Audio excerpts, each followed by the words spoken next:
After the opening credits, Act 1 would start with a 20-ish-year-old Sergei conversing with the manager of Nikolai's estate.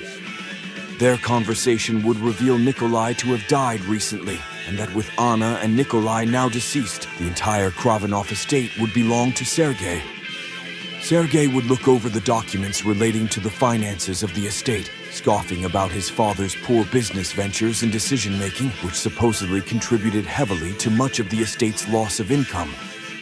As Sergei and the estate manager would traverse the large property, all the while being watched by a certain female housekeeper, Sergei would look upon Nikolai's gaudy hunting trophies and would grimly order for the estate manager to liquidate all of his father's assets to provide him with however much cash remains.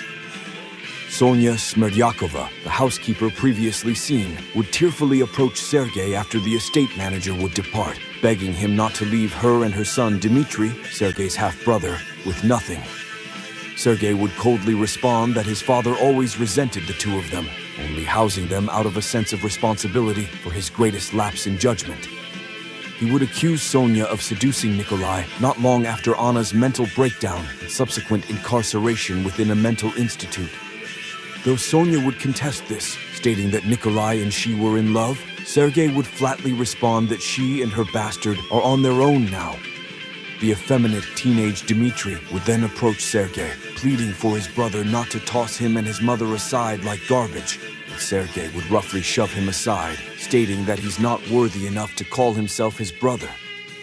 Sergei would later be seen preparing for a trip to Africa, thinking back to his previous boasts to Sasha about his hunting prowess, to spend what little money he received from Nikolai's estate on a grand hunting trip.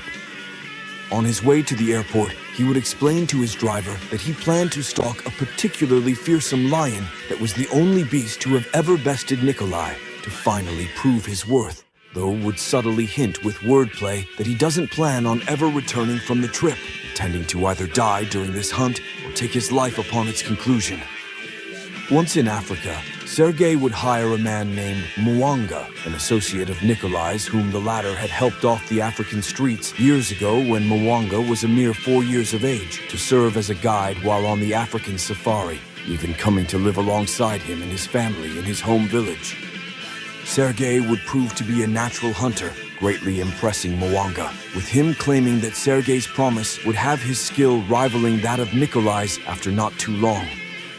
Throughout a montage, Sergei would come to feel alive and develop a sense of purpose while hunting, and eventually state a desire to best bigger and more formidable prey, such as the lion he always kept an eye out for.